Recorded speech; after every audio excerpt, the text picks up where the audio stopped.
Olá, eu, Ângela Oshiro, juntamente com o psicólogo Nelson Raspes e a psicopedagoga Lana Ito, estivemos na DIP, Divisão de Prevenção e Educação ao Uso Nocivo de Drogas, dentro do DENARC. Lá estivemos conversando com o Dr. Tiago Magno para saber um pouco mais sobre o curso que eles ministram gratuitamente para toda a população. Assista agora na íntegra a nossa entrevista. Boa tarde. Gostaria que você falasse um pouco sobre o início da DIP, como que começou? A DIP ela iniciou seus trabalhos na década de 80 e teve como modelo de prevenção os Estados Unidos, né? À época, os policiais tiveram conhecimento com a parte preventiva da polícia, principalmente de Nova York e outras cidades, grandes cidades, e esse modelo foi de certa forma copiado para o Brasil. E desde então, São Paulo tem sido pioneira na prevenção às drogas. Quem foi o responsável? Teve como, no seu início, o delegado-chefe, era o delegado divisionário, o doutor Alberto Corazza, né? Ele foi o primeiro delegado a iniciar os trabalhos de prevenção no Brasil e em São Paulo também. Como é que é o trabalho, essa questão do DENARC, para quem não conhece, né? Porque a gente vê que tem a questão do combate aos entorpecentes, Sim. Tem todo um trabalho voltado para a questão da dependência química. E tem muita gente que não sabe como é que funciona esses trabalhos, né? Você falou que teve um modelo a nível de fora do Brasil, né? Estados Unidos. Como é que deu para introduzir dentro da política aqui no Brasil? Tá. A Polícia Civil, então, de forma bem simples para a gente entender, ela tem vários departamentos, né? Então ela tem o departamento que é de homicídios, que investiga homicídios, bem como proteção à vida das pessoas. Tem o departamento de Polícia Judiciária da capital, da Grande São Paulo, o DEIC, que cuida de crime organizado, e nós temos o DENARC. O DENARC, que é Departamento Estadual de Prevenção e Repressão ao Narcotráfico. Dentro do DENARC agora, nós temos várias unidades. Unidade de inteligência, temos o grupo de operações especiais, temos a divisão de investigação, que é o que as pessoas mais conhecem, né? É a parte de investigação, de prisão, de apreensão de drogas, e temos também a divisão de prevenção e educação. O que faz essa divisão, que é essa que vocês estão hoje? Ela cuida da parte educativa. Nós visamos formar as pessoas no sentido de que elas não entrem no problema, por isso prevenção. Ela age antes da prática, tanto do tráfico como do próprio uso da droga, né? Então, de certa forma, ela age antes do problema, prevenindo o crime e o abuso de drogas indevidas também.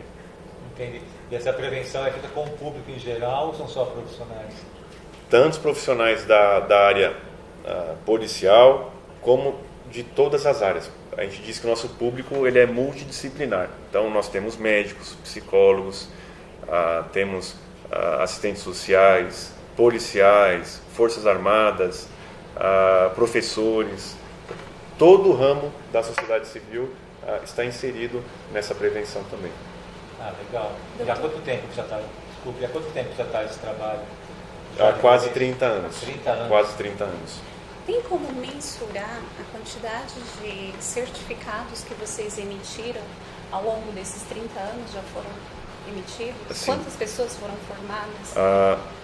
Nesse curso específico de agentes multiplicadores, que é o nosso principal trabalho, nós estamos no número aproximadamente de 68 mil agentes já formados.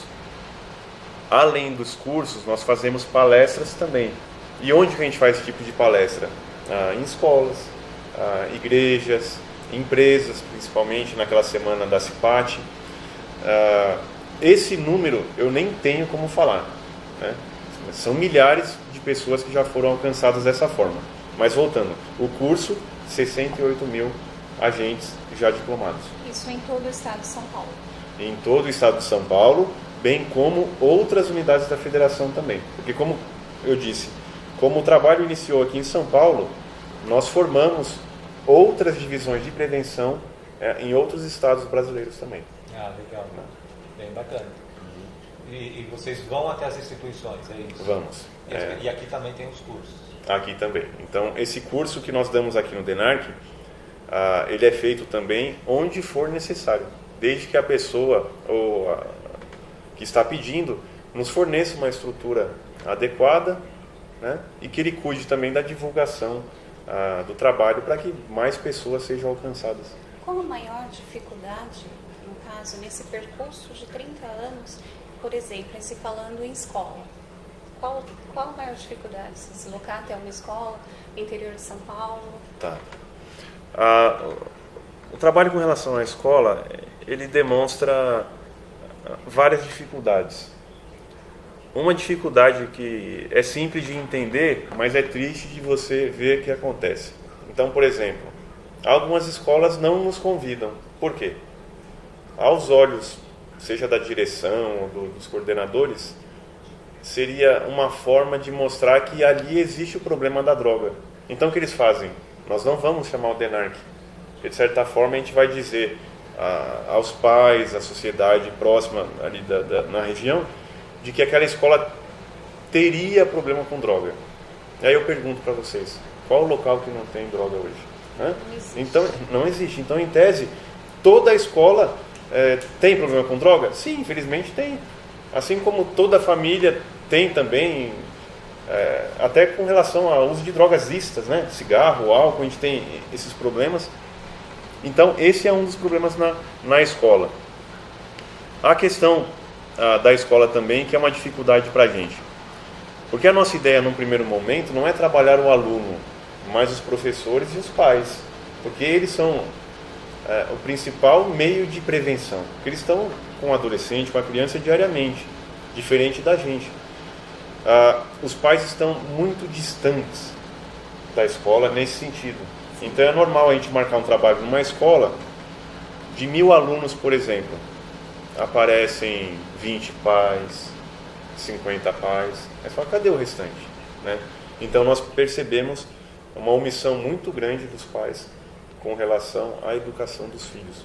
E a escola, quando tenta fazer esse meio de campo com a polícia, por exemplo, às vezes o trabalho não é tão bem sucedido, mas não é culpa da escola não, é culpa do pai.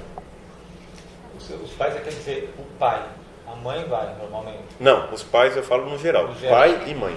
Podemos dizer então, até porque exista um quadro, vamos dizer assim, de adicção dentro da família, justamente por isso que eles não valorizam, sim, ou porque ser. também para eles não interessam? Tá. Pode ser por falta de interesse, pode ser para não se expor também. De repente ele fala assim, eu vou ouvir um policial falar a respeito de abuso de álcool, por exemplo. E o pai, ele é alcoólatra. O pai faz esse abuso de álcool, então de repente ele não quer se expor para a família, né? ou na escola, na comunidade perante o filho. É um dos problemas que a gente passa também. Outra coisa que percebemos, um modelo na cabeça do aluno de educador mesmo. Com o passar do tempo, o professor deixou de ter a autoridade que devia dentro da escola. Isso fruto de várias coisas, fruto até de uma política talvez, em que o professor ele foi perdendo a sua autoridade com o passar dos anos.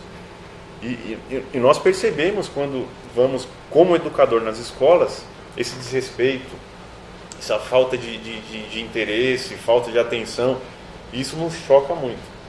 Porque a gente pensa, olha, além de educador, é um policial que está à frente. Mas a falta de respeito ela é muito grande ainda. Isso também eu vejo como uma dificuldade. Quando pensa na polícia, pensa somente na repressão, não na prevenção, não na educação, não no tratamento. Exatamente. Você acha que isso de alguma forma atrapalha a imagem da polícia? Sim. Isso também atrapalha vocês? Sim. Como nós sofremos no passado por conta da ditadura militar, por conta dos abusos, né? Torturas, e é óbvio que ninguém é a favor disso. Eu não sei quanto tempo vai levar o Brasil para digerir essa questão, mas eu digo a vocês com um pouco de tristeza, mas que é a pura realidade. Então eu, por exemplo, eu nasci na ditadura, mas quando eu entrei na polícia, a ditadura já havia acabado há muito tempo. mas eu sofro ainda muita perseguição nesse sentido. Então a polícia é muito autoritária, muito repressiva. Não, isso aí já foi. Tanto que eu estou falando, a gente está no mercado há 30 anos fazendo esse tipo de trabalho. Então, nós somos a população. Como policial, eu pertenço à população. Ser policial é somente a minha profissão, nada mais do que isso. Como saber sobre os resultados? Não tem como avaliar por conta de tudo isso. Muitos resultados chegam às nossas mãos. Pensando aqui no nosso curso, estou falando de forma muito pequena, mas é muito gratificante quando você vê, por exemplo, uma pessoa chegar aqui e fazendo o curso, e ele fala assim, olha, eu gostaria de agradecer ao DENARC. E às vezes você nem conhece aquela pessoa ainda. Agradecer por quê? É porque eu já fui morador de rua em estado de Cracolândia, né? E de certa forma o DENARC me tratou e hoje eu estou aqui porque eu quero ajudar outras pessoas que estão sofrendo como eu sofri no passado. Então esse retorno a gente tem. Principalmente no interior, quando a gente faz o curso de capacitação, a gente vê o resultado, né? Então são famílias que estão sendo melhoradas no quesito da qualidade de vida. Isso tem um retorno na prefeitura e as prefeituras passam isso para a gente, através dos conselhos municipais de políticas sobre drogas. Então esse retorno a gente tem. É óbvio que nem tudo volta da forma que gostaríamos de saber, mas aos poucos as coisas vêm retornando ao departamento, demonstrando que o nosso trabalho ele causa um efeito muito bom nas pessoas. Tendo já o tratamento do Thiago, o dependente químico bate na porta de vocês e fala, eu preciso de ajuda. Como que se dá o processo? Tá. Nós temos um setor aqui chamado setor de tratamento. Ele é feito por policiais, seja quando tem formação em psicologia ou assistente social, né? Ou ele é assistente social. Ele é feito uma triagem psicológica nele, e aí dependendo do grau de dependência, nós fazemos tratamento por aqui mesmo, ou quando é mais sério, eles são encaminhados para algumas clínicas de tratamento, de terapia, né? Mas tudo funciona com a ferramenta da psicologia. Sim. Você falou o tratamento pode ser por aqui, dependendo do grau. Como que é esse tratamento feito aqui? São sessões de psicoterapia? São sessões. E aí, olha que interessante. Eu, por exemplo, como chefe dos investigadores aqui, eu sou bacharel em Direito, né? Sou especializando em Direitos Humanos pela Academia de Polícia. A minha formação não é voltada à psicologia. Portanto, eu nem posso acompanhar essa terapia. Então, quem faz é o policial psicólogo, fechado no seu ambiente de trabalho, e após ele faz um relatório, e aí sim eu tenho conhecimento do que está acontecendo, mas é muito sigiloso, é muito legal o trabalho nessa parte, né? Então, feito aqui no departamento com o policial da psicologia. Não sei se respondi a sua pergunta. Vocês têm psiquiatra? Não temos. No passado nós tínhamos médicos aqui, não da área de psiquiatria, portanto não há nenhuma prescrição de medicamentos por aqui. Caso precise, talvez o policial então encaminhe a um outro profissional para que faça essa outra parte, né? Então aqui tem um espaço específico para esse tipo de tratamento. Tem um número de sessões específicas. Tem alguma coisa a nível de semi-internação ou vocês encaminham para alguma internação? Não, nós encaminhamos. A gente não pode internar aqui, até porque não teria espaço para isso. Então, enquanto terapia que seria possível aqui no departamento, a gente faz. Existe as sessões, como num consultório normal, e oferecido pelo Estado, né? O serviço é gratuito e isso é importante que a população saiba. E a demanda? Tem muitos dependentes Vem muitos dependentes. E como é que acontece? Como é que a notícia chega a essas pessoas? Pelas pessoas que fazem o curso aqui mesmo, pelos agentes de multiplicação. Quando divulgamos no campo, quando estamos fazendo palestra e tal. E essas pessoas vêm para cá. Outra coisa também, dependendo do estado que a pessoa esteja na rua, a polícia militar, a guarda civil acabam trazendo para cá também. E aí é a mesma coisa. O psicólogo vai, faz uma triagem e vê como resolver o problema. Aníbal, até pegando esse gancho, doutor, em cima dessa questão do tratamento, né? Fazendo uma ligação com o nível de tratamentos nas clínicas no Brasil também, porque eu acompanho bastante coisa. Parece que até o nível de recuperação dos pacientes em adicção é um número muito baixo a nível de Brasil. Vocês percebem isso também? Porque partindo do princípio de que tem muito dependente químico, até se você tiver dados estatísticos, né, para a gente poder alinhar aqui, eu acho que é legal. Porque, pelo que eu sei, isso é de acordo com pesquisas minhas, a nível de 1-2% tem uma recuperação legal a nível de Brasil comparado a outros países do mundo. Como é que é isso que vocês têm acesso a esse tipo de resposta de recuperação, que os pacientes acabam muito sendo reincidentes, acabam tendo comorbidades? Como é que vocês aqui conseguem trabalhar em cima disso? Então, nós conversamos muito aqui na divisão a respeito disso, e o fato é que nós percebemos que existe um número, mas não é oficial, de tratamentos, principalmente em clínicas, né, terapêuticas, que são patrocinadas por uma denominação religiosa e tal. Então, dizer em termos de porcentagem como está sendo o trabalho dessas pessoas, infelizmente a gente não tem isso aí. Agora, o que a gente percebe é que eles ajudam muito, enquanto o Estado oferece muito pouco nesse sentido. Isso eu quero me referir também. Ele oferece pouco. Então, se não houvesse esse trabalho da comunidade oferecido pelas igrejas, tal, como nós estaríamos? Eu não sei dizer, né?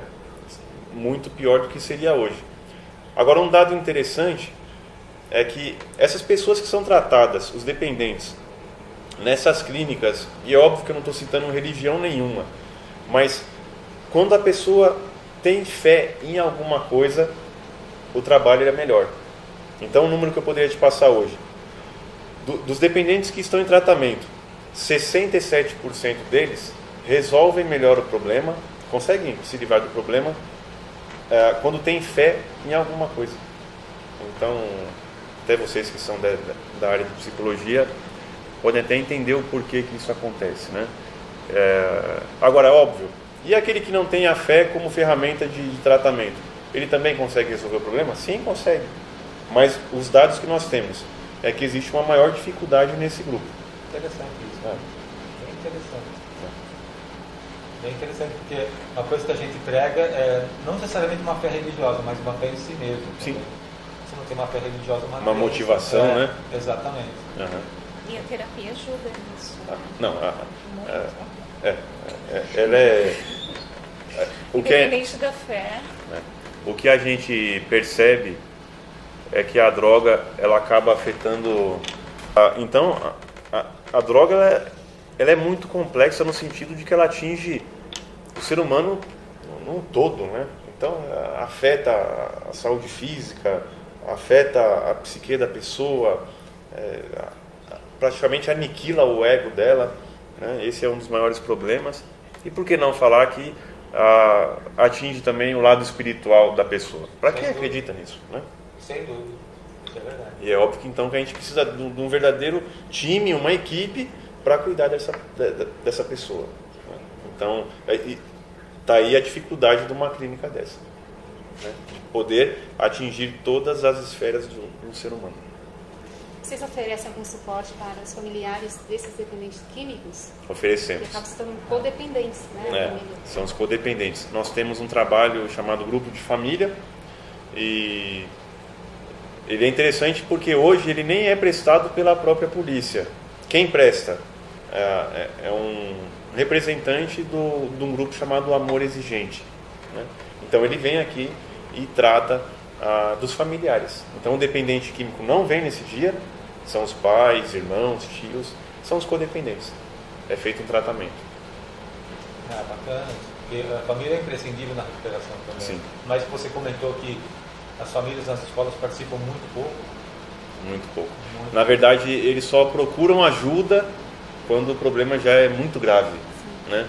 Porque quando a pessoa chega aqui e fala assim, olha, eu preciso tratar do meu filho porque ele é dependente. Só que isso aí já tem 10 anos, 15 anos que ele é dependente. Então por que demorou tanto tempo? Então ele está preso agora. Ele está preso, ele já está batendo em mim em casa, ele já vendeu o meu micro-ondas. Eu fui na feira e quando eu voltei a geladeira não estava mais, porque ele vendeu para comprar pedra de crack, por exemplo. Isso é normal. Doutor, sobre as drogas, as novas drogas, que sempre surgem drogas novas, né? Estão sempre aparecendo. Tem alguma, no momento que vocês apreendem sempre, né? Estão sempre aprendendo, tem algum... Fala... Assim, nesse momento apareceu que está tendo um efeito maior em relação aos... O maior problema que nós temos hoje com relação à novidade no campo das drogas são as chamadas legal drugs, né? O que é isso aí? É uma droga pelas suas características e pelos efeitos que causam na pessoa. Porém, para a legislação, ela não é droga ainda, porque não está catalogada na lista da Anvisa. Então não há proibição com relação àquela fórmula química ou àquela substância específica. Então as pessoas já vão usando, e aí você poderia perguntar, mas qual tipo de droga? Todas. Então, por exemplo, seria uma maconha sintética, uma cannabis sintética, um LSD que não possui aquela composição prescrita no Brasil, poderia ser um estimulante fortíssimo, um alucinógeno, um depressor, vale tudo, né? Então as pessoas já estão usando, abusando e estão dependentes dessas substâncias, mas a polícia ainda não consegue reprimir isso aí. Então, por isso é importante voltar. A prevenção ela é muito interessante nesse ponto. Então, ainda que uma droga não seja proibida por lei, por que eu não uso? Porque eu sei dos efeitos dela e eu quero ter qualidade de vida. Simples assim. Então, amanhã ou depois, muito provavelmente, pelo andar da carruagem, talvez a cannabis seja liberada, descriminalizada, não importa aí qual o termo utilizado. E aí? E aí que vai ser vendida no bar, na padaria, vai ser fácil de comprar? Sim, mais fácil do que hoje. Então, já que é liberado, eu vou usar? Não. É o mesmo motivo pelo qual não uso tabaco hoje. Mas é liberado. Sim, é liberado, mas eu sei dos seus efeitos. E eu não quero me... Então, Tiago, qual a mensagem que você deixa para a mãe que tem um filho dependente químico dentro de casa? A mensagem é de esperança, a mensagem é de que existe uma solução, né? Apesar da gravidade dos problemas, do sofrimento, existem pessoas que se especializaram, que estudaram, existem pessoas que amam o seu próximo, amam o seu filho, ainda que não o conheçam pessoalmente, e o fato é que existe todo um grupo, que a gente chama grupo do bem, para cuidar do seu filho, tratar essa pessoa e fazer com que ela tenha uma vida, mas com qualidade de vida, uma vida saudável, que é a verdadeira vida. Isso é importante. Acho que é uma bela mensagem, porque dá para sentir aqui do que o trabalho que vocês fazem é um trabalho humanizado. Que é uma coisa que a gente prega bastante, né? A gente aqui conversa muito, a gente preza muito por isso. Até porque não é um trabalho fácil. E se não tiver um trabalho humanizado, realmente a questão fica difícil de se tratar. Baseado em que a recuperação já é uma recuperação difícil. Né? Então, se você não tiver aquele tratamento, aquele acolhimento, aquele trabalho, lógico, você tem que pegar filho porque é uma doença, né, que não tem cura, que a gente até então sabe que não tem cura. Mas o acolhimento, esse trabalho que vocês estão fazendo, realmente é um trabalho fantástico. Que acho que é até legal essas informações, tem muita gente que desconhece isso. Né? E ainda falar, não tem cura, mas a pessoa ela pode conviver com aquilo de uma forma legal, né? Ter uma vida apesar dos os problemas que foram causados em detrimento ou pelo uso da droga. Né? Doutor, quem está em casa e quer participar, ser um agente multiplicador, o que ele tem que fazer? Tem que pode nos procurar pessoalmente aqui no DENAR, que fica no Bom Retiro, ou através do telefone 3815-8761, e ainda pelo Facebook, através da nossa página DIP DENARC. O nosso curso é mensal, gratuito, e ele tem 20 horas aula, né? Durante uma semana, das 9 às 13 é o período de formação. Então, através do telefone, através do site ou ainda pessoalmente, a pessoa pode nos procurar aqui. Tá joia. A gente agradece a sua participação, a sua disponibilidade aqui pra gente. Eu que agradeço a presença de vocês, e as portas do departamento sempre estarão abertas aos profissionais da psicologia, bem como ao programa de vocês. A casa é de vocês. Obrigado. Obrigado mesmo. Então é isso aí, pessoal. A entrevista foi bacana, foi uma entrevista muito proveitosa. Pena que o tempo é curto, nós temos aqui também que liberar o doutor para fazer outros trabalhos aqui. Mas curta a página da gente no Face também, né, que é a Roda de Psicólogos. E lá nós vamos colocar todo esse trabalho, tudo aquilo que a gente está divulgando em termos de entrevistas e outras postagens, tá bom? Até a próxima, se Deus quiser.